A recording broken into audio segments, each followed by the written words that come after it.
Here is my first key point on the management of time. Either you run the day, or it runs you. That's fairly simply put, but it is so true. Everything in life is a lot like that. Emotions are a good example. Either you master them, or they will master you. Something is always going to master, and something is always going to serve, whether it's your emotions, your enterprise, or your project. Difficulty will serve or master. Fear, anxiety, inclinations, they all serve or master. We must learn to send our inclinations to school, to teach them how to behave, how best to serve, and to learn their true value. So that is key one. Get in charge. You be the master. It pays to take a look often and examine all the parts of your life and all the things that you are involved in and all the things that are affecting you so that you can get an intelligent answer to the question, who's in charge here? It's so easy when you get something started to unwittingly relinquish the reins of authority so that it begins to subtly but surely take over. Soon you become the servant. It dictates, it demands, and you respond. So let's turn this whole challenge around. You take over the reins of authority. You subtly but surely take charge. You dictate, you demand, and you will be delighted to see early signs of positive response from your enterprise, your business, and your life. The next time management essential is to learn to say no. I had some difficulty here. It is so easy to say yes to everything, trying to be a nice person, and then have to spend all that time trying to come up with excuses to get out of the obligation. It's one of the great time wasters. How much better to say, no, I don't think I can, but if that changes, I'll give you a call. And isn't it a better feeling to call someone with the good news, I can come, than with the bad news, guess what? I can't come. When in doubt, learn to say no. A friend of mine, Ron Reynolds, has a good saying, don't let your mouth overload your back. That's a great thought to keep in mind when scheduling your time. Here's the next tip. When you work, work, and when you play, play. For time efficiency, and for that good feeling that comes from doing something without any guilt feeling, don't mix the two. Many years ago, I used to say, I've got to get my family to the beach. I've been promising to take them to the beach. What are they going to think if I don't take them? Now guess where I am while I'm thinking about the beach. Right, at the office. Now I finally get my family to the beach, but at the beach I'm saying, I should be at the office. I have so much to do. Now I've messed up my beach time with the family by thinking about the office. So I learned this lesson. Make a play day, and a work day. Don't mix the two. Sure enough, if you say I'm going to take off at 3 o'clock and go play, guess what you are thinking about all morning? Taking off to go play. So don't play at work, and don't work at play. It's a great rule to follow to ensure that your time is used more effectively. Now, I know all of this has to be modified to fit your particular situation. No one rule will apply to all, but keep the main thought in mind. Separate work and play. When I take a lecture tour to Spain or Africa or Australia, I make it a work trip. Every day is filled with lectures, speeches, and business conferences. Then I arrange a play trip, because when I play, I really want to play.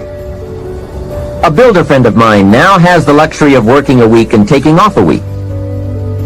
That's what he calls it, work a week, play a week.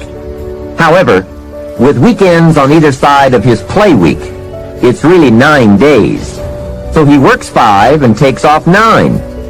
That is luxury, right? However, the 5 days he works, he really works. Secretaries, accountants, architects, superintendents, long days, around the clock, into the night. 5 heavy, full days. Then he's off to play. So when he works, he really works, so that he can save all the playtime for a longer stretch. Now perhaps we can't all do that, but we can learn to practice the skill of separating work and play. next time management essential is to analyze how you are. Then if the challenge calls for it, you must either change how you are or change your procedure. That is productivity waiting to make time pay. Self-analyzing. The first thing to analyze is your periods of greatest productivity throughout the day. If you are a morning person who wakes up early, ready to start the day, that is the best time to do your creative work. You can get more done when you're at your best. Some people are night people, fuzzy in the morning, late to get started, but alert and awake long into the evening. If that's the way you are, then this is the best time to pack in the activity and creativity. The key is to find your best time and use it to its fullest. Next, analyze your habits. If, for example, you're not good at keeping records, get someone to do it for you. If you have promised yourself that you're going to keep your records or balance your checkbook, and this has been going on for a few years, it looks like you aren't that kind of person. Nor are you likely to become that kind of person. You may say, no, I'm really going to do it this time. Hey, I would suggest that a few years is long enough. Don't promise yourself anymore. Just say, maybe the smart thing to do is to get someone to do this and make me look good. You would be surprised at how often you can remain a lot like you are in many areas if you will just make the arrangements to have it covered. Some years ago, my office came to the conclusion that I was a poor courier. Someone would ask me to take a check to San Francisco, since I was going there anyway. I would say, sure, no problem. Put the check in my pocket and fly off to San Francisco. Guess when I would next hear about that check? From my dry cleaners. Next time someone says, this document has to go to New York, will you be sure to give it to them this time? I'd say, of course, you can count on me this time. I'm not flaky. So I put the document in my briefcase and head off for New York. Guess what? Right, it would still be in my briefcase when I got back to the office the following week. So there is a saying now in my office, don't give the chairman anything. He's good at some things, but he's a poor courier. Make other arrangements. And that is my point. There is nothing wrong with admitting that you just aren't going to do certain things as long as you are clever enough to make arrangements to have them done. It's much better than continually promising that you will when the chances are good that you won't. Next time management essential, the telephone. What an incredible instrument for business, social, and emergency situations. The job it can do for you is unbelievable. However, there are some tips for using the telephone so that it won't use you. Here's the first one. Before you make a call, make an agenda. An agenda is simply a list of the items you want to talk about, especially if it's a business call. It is one of the better habits to develop. Did you ever make a call and toward the end of the conversation say, let's see, there was something else I was going to talk to you about. I just can't think of it right now, but if I think of it later, I'll call you back. A great time waster, and for a business call, not very sophisticated on your part. Making an agenda before you make a call serves to keep your conversation on course, so that you cover the essentials without missing any of them. Also, it helps to keep the conversation on track and control the tendency to wander into non-essential chit-chat. It is also a money saver. The extra minutes saved by keeping to an agenda and a few pleasantries is major. I know. My business telephone bill just in California got up to $13,000 a month. And this was one of the problems. Doing business internationally, we have learned the incredible savings of both time and money by taking the time to write down an agenda before we begin to dial. And here's another benefit. If you have made an agenda, when it comes time to recall that conversation you had, you've now got the details in writing. When you say, John, how are you doing on those 4 things we talked about the other day? And John says, what 4 things? We didn't talk about that. You now have a written record to show that you did. Remember, people can talk you out of what's in your head, but it's hard to talk you out of what's in your book. Next, if you can afford the luxury, have your calls screened. Then when you pick up the messages, you can decide who to call and when to call. And have the time to formulate the important information before you make the call. Now, this is a luxury, I will admit. It may be that you just have to answer the phone when the call comes in. But at least file this idea away for the future, when you might be able to use it. And one more, the telephone at home. Here you have to exercise great care to not let the telephone intrude. During social time with family or friends, my suggestion is that you shut the phone off.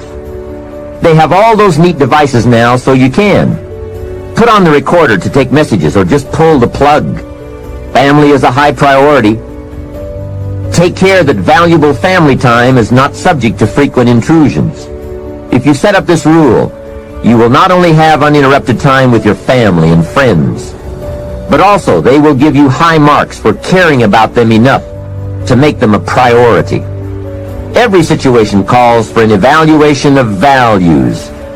You've just got to weigh everything and make the necessary adjustments if you want to get full time and full value out of your life.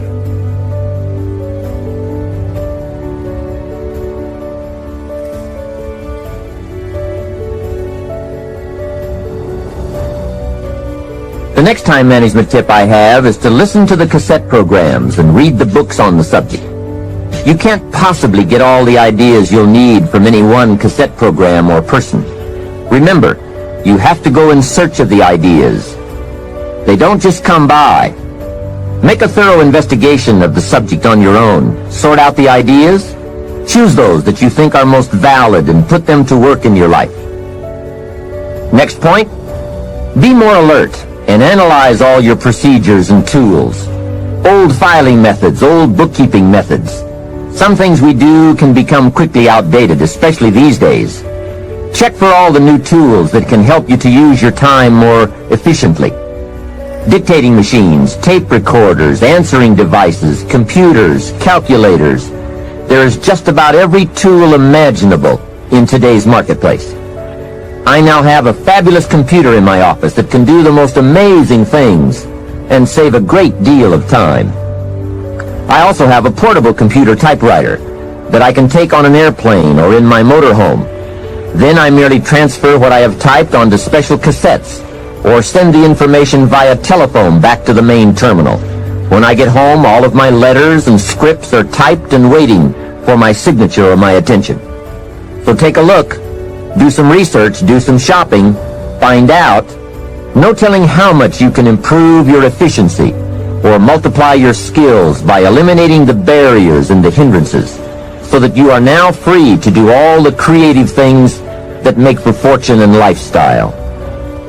Now here's an important time saver. Learn to ask questions. This habit will serve in so many ways. Have you ever talked to someone for an hour and then asked some questions and found out that you just wasted the last hour? Make a note. Almost everything is symptomatic of what's really wrong. Surface details don't usually give us enough information to effectively communicate. So, ask questions before. If John isn't making sales, we say, okay, let's get on him about making sales. But perhaps we should ask, why isn't he making sales? Someone says, he isn't making enough calls. We say, okay, let's get on him about making calls. Well, maybe we should ask another question first. Why isn't he making calls? Well, it's because he isn't getting up early and getting out into the marketplace. We say, okay, let's get on him about getting up early and getting out into the marketplace. Well, perhaps we should ask just one more question. Why isn't he getting up early and getting out into the marketplace? Now we have probably gotten to the heart of the problem. Perhaps it's something personal, problems at home, not his sales skills. The real problems are usually about 3 or 4 questions deep. So if you get good at asking questions, you can save yourself a lot of time by getting right at the heart of the matter when dealing with other people. Otherwise, you tend to waste valuable time just finding out what the problem really is. Now here is the last part of time management. Learn to think on paper. From all of my experience working on many projects and in many countries, one of the major time savers is thinking on paper. It is so important to take things out of your head and put them on paper, then work from the paper. Building your business is a lot like building a house. You take the ideas out of your head, put them on paper, and then build from the plan. We have a saying on this idea: operate from document, not from thought. It's just about over when a person wakes up in the morning and says, "Let's see, what shall I do today?" Too late, right? The best thing you can do now is to take today off and at least plan tomorrow. Let me give you 4 major ways to think on paper. The first is a journal. I spend a lot of time talking about journals in my lectures and programs, primarily because it is such an invaluable tool for the serious student of the better life. A journal is merely a gathering place for all the good information that comes your way, from sermons, from books, from lectures, from business conferences, magazines, thinking time, research, any source of information that you feel is worth keeping. Don't let the good ideas of life escape you. Remember, most good ideas usually only come by once. Get into the habit of capturing them with pen and paper by making daily use of your journal. Now maybe you won't write in it every day, but at least make sure it's with you every day. Here's the second way to think on paper: a projects book. This is simply a ring binder with tabs in it to help you keep track of all the current people and projects you are involved with and need to work on to make all the parts of your life work to the maximum. If you are working with people, give them each a tab in your projects book. Then under this tab, you keep a running account of all the current information you need to know about that person: performance, family, goals, strengths, needs, perhaps even some graphs showing recent progress or comparisons to past performance. Essentially, you make a note of all the information you need to know so that when you sit down to have a meeting with this person, you have all the pertinent facts there before you in order to have a meaningful and productive conversation. Without this habit, it's so easy to take up time talking with someone and get so very little accomplished, because most of the meeting ends up by being devoted to bringing you up to date on the facts you could have already had in your projects book. Now, depending on your particular business or enterprise, you might want to have a tab for each office or each department or each ongoing project. On a more personal level, you might want to have a tab for each family member or for your personal projects, investments, finances, game plans, and so forth. It's just an effective way to keep all the key pieces of information readily available so you won't have to be continuously hunting through files and drawers for the data. It is the best way I know of to study your business and life projects. A projects book is a guideline for this study. We simply don't study files. They are for storing information. The projects book is for the daily or weekly summary accounting of all the pieces, like a financial statement of your business at the end of the month. In fact, that is one of the sections in your projects book. And another secret: with a guideline to study, it keeps you on good mental track. If you try to study your business and your life in your head, you will for sure miss something, miscalculate, or let your mind go undisciplined in those high thought areas where the ideas and plans and inspiration for fortune lie. It's the organized, better disciplined thought that produces abundance. Everyone is thinking, but mostly about how to get by. I'm asking you to develop these tools and disciplines to think about how to become wealthy and happy, powerful and influential, sophisticated and unique. The next way to think on paper is to keep a day timer, a daily log of your list of things to do and your appointments and schedules. This is where I also keep the agenda for my telephone calls. It becomes a clear and useful record. If you have a business and need to keep track of expenses for income tax purposes, your day timer should also accommodate this need. A day timer is also a good place to record telephone numbers and other key information that you need on a daily basis. Basically, it's a way of keeping a record of your daily activities. Your day timer can also be used as a gathering place for all the details or highlights from your day which need to be logged into your journal or projects book at a later time. It's just an efficient means of keeping track of your days and scheduling your projects and appointments. I strongly recommend that you develop the day timer habit. It only takes a few minutes a day to keep your records up to date, and the time and information you save by using one is massive. Now here's the fourth way to think on paper: the all-important game plan. A game plan can make all the difference in the world in how your months and years work out for you in terms of both accomplishment and satisfaction. Whether you do business at home, down the street, within the community, or around the world, game plans are essential for maximizing productivity. Here's a phrase worth remembering, and that is, don't start the day until you have it finished. That idea is worth the money. A plan before you start. A day is a major piece of the whole strategy of your wealth plan, your success plan. I know it is laborious, but it's labor and effort that pays in cash and accomplishment. And remember, value is on the other side of effort, not hope. Now, if you want to make a lot more progress and income, here's the key. Don't start the week until you have it finished. Of course, it is more challenging to finish a week than to finish a day, but the pay and the results are so exciting, you won't mind the challenge. And if you want to make a lot of money and big success, don't start the month until you have it finished. That one is a stretch, but high in reward. Now, if you want to start walking among the heavyweights, here's the key. Don't start the year until you have it finished. I don't want to kid you. This one is difficult. It's reserved for those few who do and become the superstars in accomplishment, enterprise, wealth, influence, and lifestyle. It's a high road of sophisticated disciplines, but I'm positive you will like the view and the taste and the company. A game plan is merely a spreadsheet for your activities. It can be a game plan for a day, a week, a month, a year, several months, or several years. And a game plan can be for a single project or for a variety of concurrent projects. Here's how it works. On a sheet of graph paper, you make vertical columns for the weeks or months that this plan is to cover. Then, on the left side of the paper, you make a heading called Activities. Under this heading, you list all of the activities to be performed within that time frame.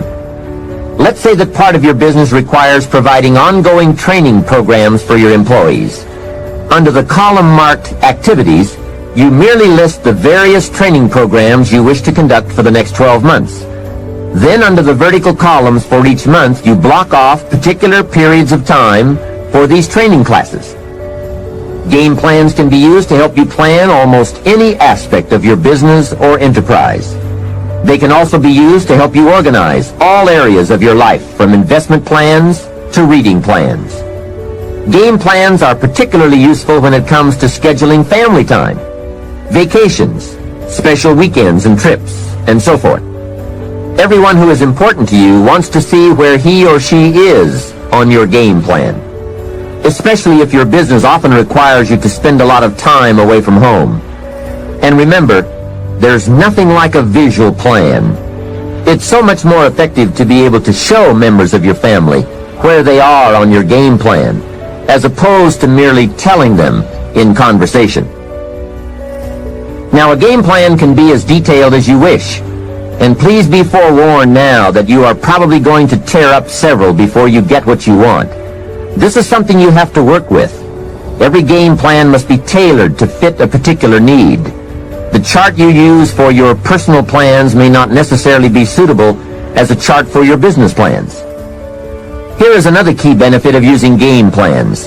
If you have your plan in your projects book or up on a wall somewhere, it serves as a constant reminder to get busy on all the activities you have scheduled. Or, If there are a lot of blank holes beside the activities you have listed, your plan reminds you to get busy scheduling them.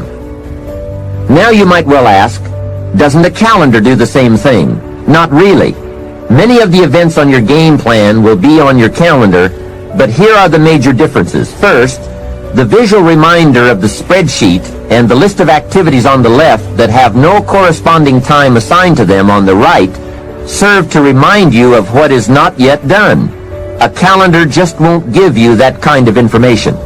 And second, it is so important to take a look at 3 months, 6 months, 1 year at a time for highly effective planning. With a game plan, you can get a sense of the whole picture of the time frame and all of the important activities at one look. To effectively design something, you just have to have a picture of the whole finished project, complete, or as complete as possible. Game plans are both exciting and painful. Painful because of all the things you must get on with and plan, make up your mind about, or give serious thought to. And painful because they illustrate how far behind you are sometimes. But they are also very exciting, both because they help you to foresee how your life, your business, and your family are going to unfold over the coming months, and because they can help you get the job done. It's like looking at the artist's rendering of the finished project. It brings all kinds of feelings to the surface as we see it all take shape and unfold. And it also gives you that incredible feeling of being in charge. You have your life in hand and in order and well designed. Remember how valuable a day is. It is part of your whole life enterprise. A day is like a piece of the mosaic of your life. Fashion it wisely to the best of your genius. For as someone once said, at midnight, the winged messengers come and gather up all these pieces and take them off to wherever the mosaic is kept. And surely on occasion one messenger says to another, wait till you see this one. A well-fashioned day with a beginning and an end, a purpose and a content, a color and a character, a feel and a texture. This well-fashioned day takes its place among the many and becomes a valuable memory and treasure. An equity of experience and spirit and light. And remember, the genius to do all this lies within you. Never forget that. Some people say, if I was as smart as you are, make sure you make the correction in thinking to say, if I had developed as much of my smart as you have. That's it. We are all smart enough. We just have to develop